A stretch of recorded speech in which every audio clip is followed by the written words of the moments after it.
PAI ini dengan prodi-prodi yang lain di bawah naungannya Universitas Islam Lamongan, alhamdulillah sudah mempersiapkan perubahan kurikulum itu yang disebut dengan MBKM, Kurikulum Merdeka Belajar Kampus Merdeka, yang mana ada beberapa program yang sudah disiapkan untuk mahasiswa yang siap di luar. Jadi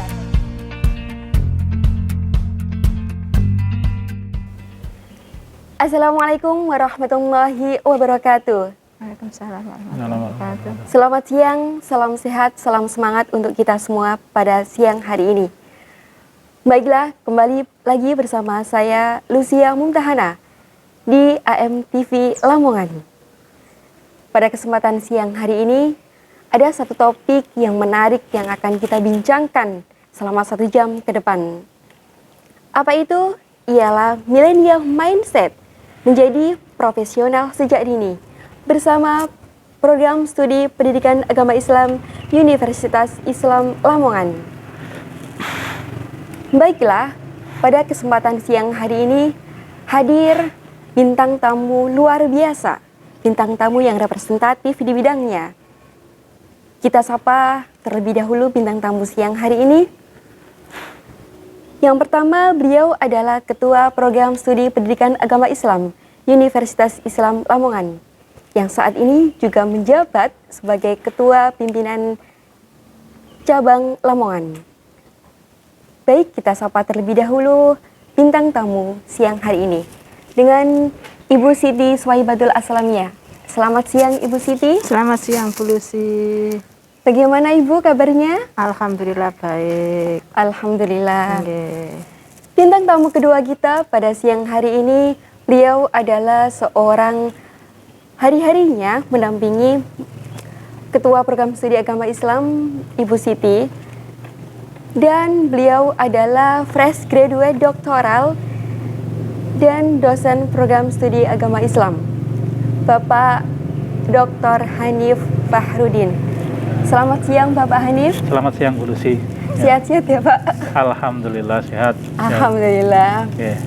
Baik, bintang tamu ketiga kita, beliau adalah alumni dari Pendidikan Agama Islam Universitas Islam Lamongan yang saat ini menjadi seorang PNS Indonesia, jadi bagian dari perubahan milenial di bidang pendidikan.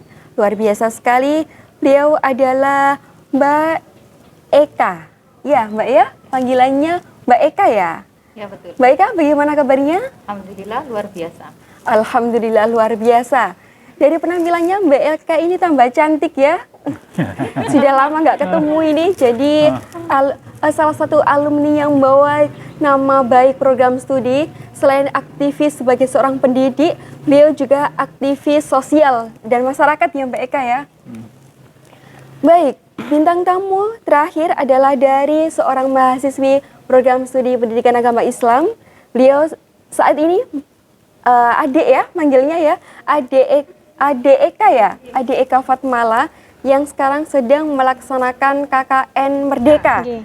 KKN mengikuti Kurikulum program MBKM, Merdeka Kampus Belajar Merdeka. Kurikulum Merdeka. Baik, selama satu sesi ini kita akan bincang bersama tentang millennial mindset, bagaimana seorang itu menjadi seorang yang profesional. Artinya ketika ada milenial, di sini kita membicarakan tentang pemuda. Bagaimana pemuda itu merencanakan sehingga masa depannya itu terarah gitu. Jadi artinya seseorang pemuda yang bisa mengarahkan mindsetnya itu ke masa depan yang lebih cerah tentunya. Baik, tentang millennial mindset di sini ada Ibu Fatayat ya, yang turun langsung, jadi membawai banyak kaulah muda, utamanya perempuan ya. Kita ke Ibu Siti terlebih dahulu. Bagaimana Ibu?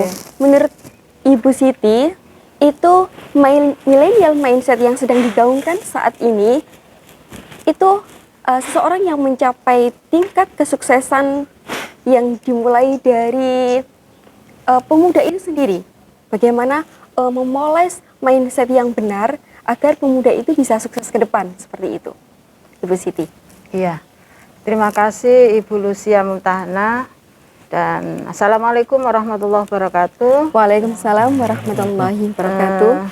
Jadi kalau kita ingin sukses menjadi profesional muda yang sukses nih Bu Lucy, Iya. tentunya kita harus bisa merencanakan dari awal dan melihat kondisi yang ada di era sekarang.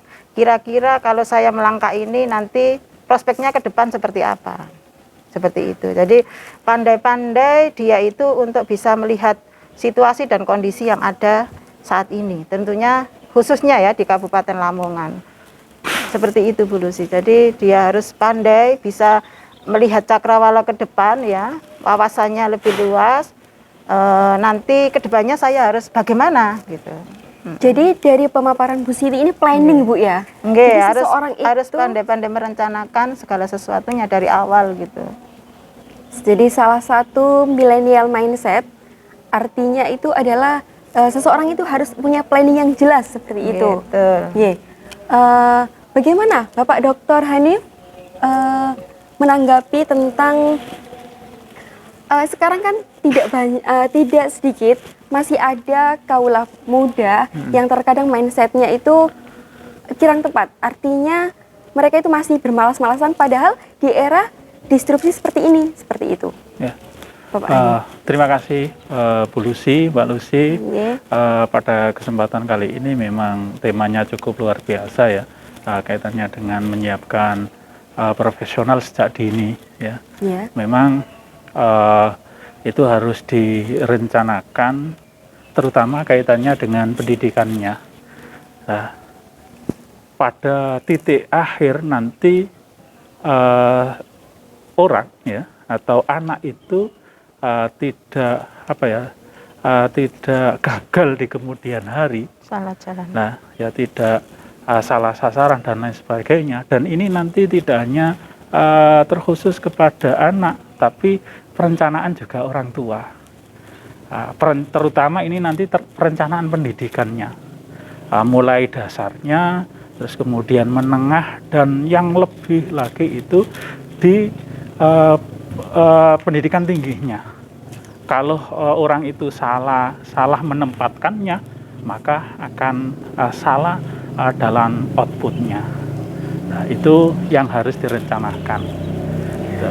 Oke, baik. Jadi planning itu menjadi salah satu fondasi awal, dan planning itu kita nggak bisa ambil sendiri, akan tetapi harus tetap melibatkan peran orang tua di sini ya Bapak Iya, Hanif, betul. agar nantinya kita tidak gagal gitu.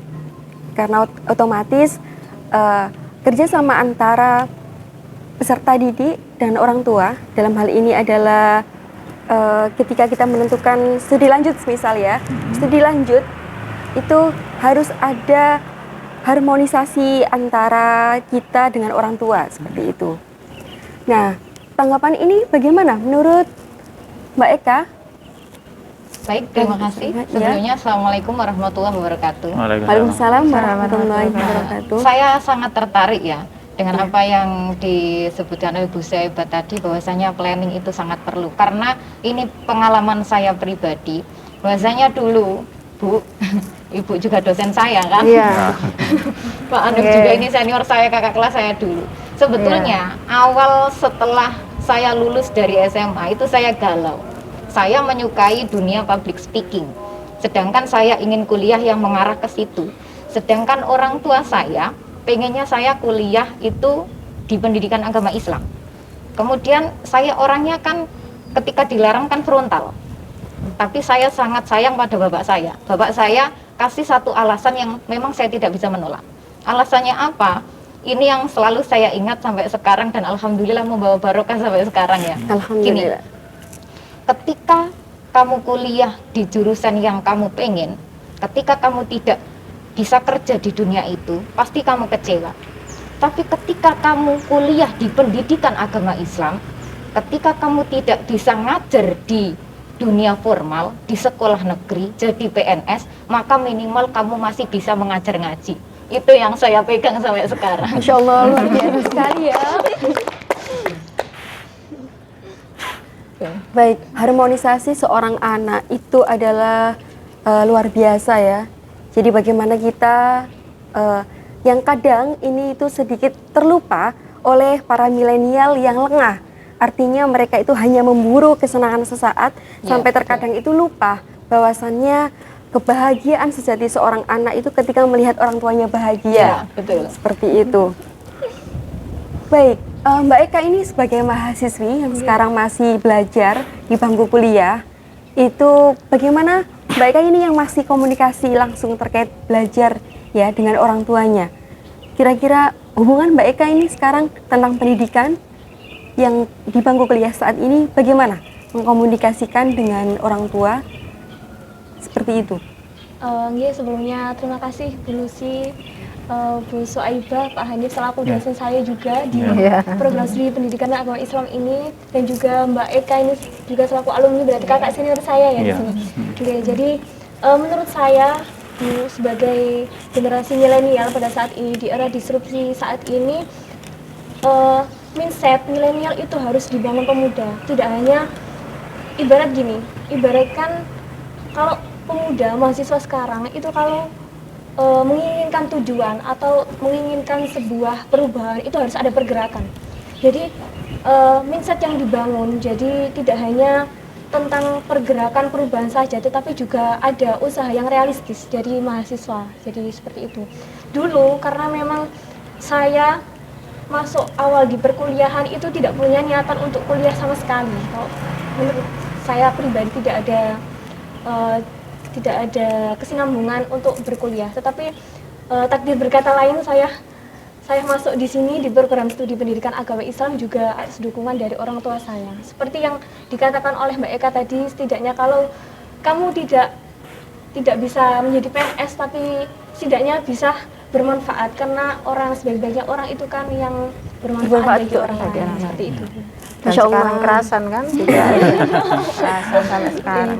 Jadi kerasan sekarang di PAI. Alhamdulillah. Jadi luar biasa ya, karena pendidikan agama Islam itu kita tahu bahwasannya di dalam kurikulum meskipun banyak sekali pengetahuan umum, tapi yang perlu diingat dan digarisbawahi, pendidikan agama Islam hadir di tengah-tengah masyarakat ini untuk menjadi seseorang yang tangguh dalam iman dan unggul dalam keilmuan, insya Allah. Baik, nanti kita akan ke sesi 2 karena menjadi seorang yang pendidik ya. Kita insya Allah calon pendidik semuanya ya. Amin. Dan sudah mendidik, alhamdulillah. Nah, bagaimana menjadi seorang pendidik yang profesional? Tentunya adalah dengan mengikuti perkembangan zaman. Di era zaman yang serba digital, banyak sekali, salah satunya adalah banyak bidang pendidikan yang ditawarkan, dan banyak sekali peluang-peluang usaha yang zaman dulu itu tidak terfikirkan, ya Mbak ya. Seperti adanya pekerjaan baru, content creator, YouTuber. Itu zaman dulu kan seakan-akan kita itu nggak akan ada gitu. Ternyata zaman sekarang itu ada seperti itu. Nah, tanggapan Bapak Dr. Hanif ini bagaimana tentang peluang kita memandang peluang usaha itu salah satunya di bidang pendidikan harus ada seseorang yang terjun dalam dunia pendidikan, baik dalam planning, merencanakan, melaksanakan, mengevaluasi sebuah pembelajaran, itu harus mengikuti perkembangan zaman. Jadi lebih ke arah pendidikan, seperti itu. Oke, untuk planning, perencanaan yang pada era hari ini di disrupsi dan juga pada masa teknologi memang harus disiapkan. Nah, begitu juga nanti kami juga bersama Bu Kaprodi, Bu Siti Soaibah juga merencanakan kaitannya dengan itu.